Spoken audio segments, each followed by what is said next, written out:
आज कुछ बताने से पूर्व हम लोग भगवान गणेश की वंदना या आराधना या ध्यान कर लें हम सब मिलके। वक्रतुंड महाकाय सूर्यकोटि संप्रभ निर्विघ्ने कुर्येषु मंगलम सर्वकार्येषु सर्वदा। देवी सर्वभूतेषु शक्तिरूपेण संस्थिता नमस्तस्यै नमस्तस्यै नमस्तस्यै नमो नमः। सरस्वती महामाये विद्या कमललोचनी विश्वरूपी विशाल लक्ष्मी विद्या देव परमेश्वरी। आज का टॉपिक हम लोग का प्रायोगिक से संदर्भित है, जिसे हम क्वेश्चन के रूप में इस ढंग से जरीब तथा फीता सर्वे क्या है, इसके बारे में हम लोग परिचय प्राप्त करेंगे। जरीब तथा फीता सर्वेक्षण चेन एंड टेप सर्वे क्या है, इसके बारे में हम लोग इस पर आज डिस्कशन करें, बातचीत करते हैं। जो आप लोग को अच्छा लगेगा आप जिज्ञासा बनाए रखिए। हम आप लोगों तक अधिक से अधिक जानकारी पहुंचाते रहेंगे इस एपिसोड के माध्यम से। चेन एंड टेप सर्वे क्या है, इसको परिचय समझिए। जरीब जिसे चैन कहते हैं, चैन के बारे में हम लोग इससे पहले के एपिसोड में भी ढेर सारी बातें कर चुके हैं। चैन के संदर्भ में उसकी बनावट, इतिहास, उसकी लंबाई, उसके विभिन्न जरीबों के प्रकार को हम लोग पहले जान चुके हैं इससे पूर्व के एपिसोड में। अब लोग सर्वे की ओर आगे बढ़ते हैं। चेन एंड टेप सर्वे जरीब तथा फीता सर्वेक्षण में रैखिक मापों के आधार पर किसी भूभाग का मानचित्र व नक्शा बनाया जाता है, जिसे किश्तवाड़ कहते हैं। इस रैखिक सर्वेक्षण लाइनर सर्वेइंग भी कहते हैं। इसे रैखिक सर्वेक्षण या लाइनर सर्वेइंग भी कहते हैं, क्योंकि यह एक लाइन के सहारे आगे बढ़ती रहती है। यह सर्वे करने की सरल विधि है। यह सर्वेक्षण करने की सबसे सरल विधि है। जरीब तथा फीता सर्वेक्षण विधि का प्रयोग प्रायः अमीन साहब के द्वारा छोटे छोटे खेसरों, खेतों, चकला आदि का पैमाइश किया जाता रहा है। जरीब तथा फीता सर्वे करने के लिए ये निम्न दशाएं विशेष रूप से लाभप्रद होता है। पहली दशा कंडीशंस, फर्स्ट कंडीशंस, सर्वेक्षण किए जाने वाले क्षेत्र का धरातल समतल होना चाहिए।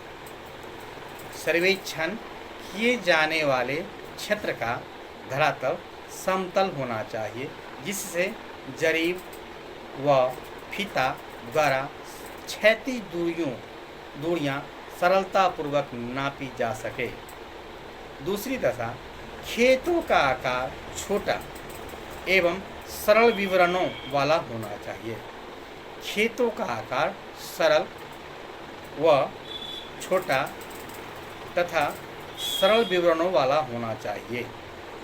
तीसरी दशा खेतों को धरातलीय बाधाओं से मुक्त होना चाहिए, यानी बीच बीच में रुकावट नहीं होनी चाहिए, जिससे जरीब को भली भांति फैलाया जा सके, फीते को ठीक सही लाइनिंग रैखिक की दिशा में आगे बढ़ाया जा सके। ये तीन दशाएं चेन एंड टेप सर्वे के लिए काफ़ी उपयुक्त मानी जाती है।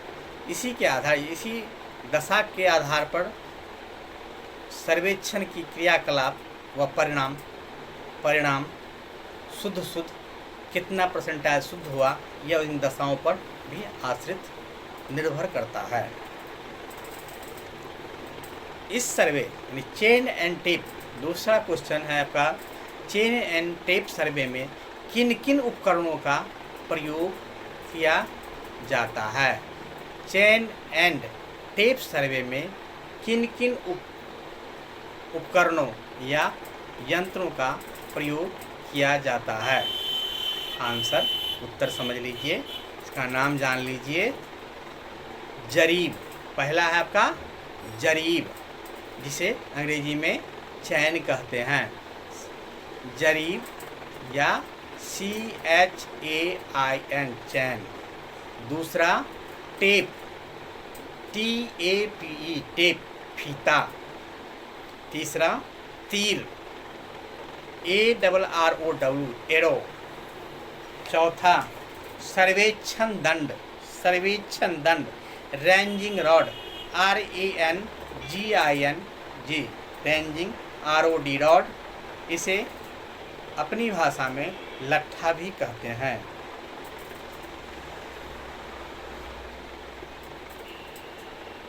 पांचवा गुनिया, स्केल।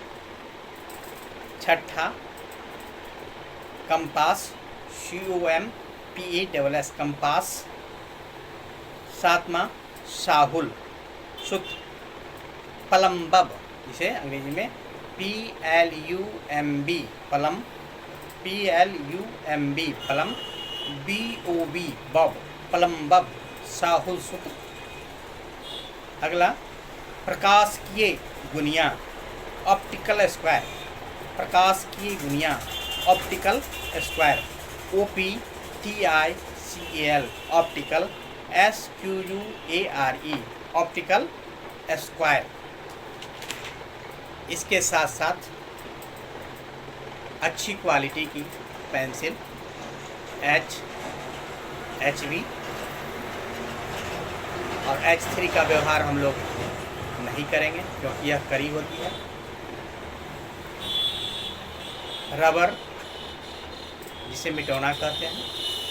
कटर, पेंसिल बनाने के लिए कटर के साथ साथ एक ब्लेड होना भी आवश्यक, जिसको हम पॉइंट को नुकीला कर सकें। कटर, पेपर या कार्डबोर्ड, उसके साथ साथ फील्ड बुक के लिए एक डायरी या पुस्तिका होनी चाहिए।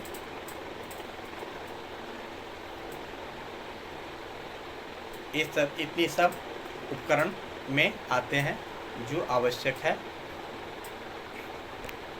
यह परीक्षोपयोगी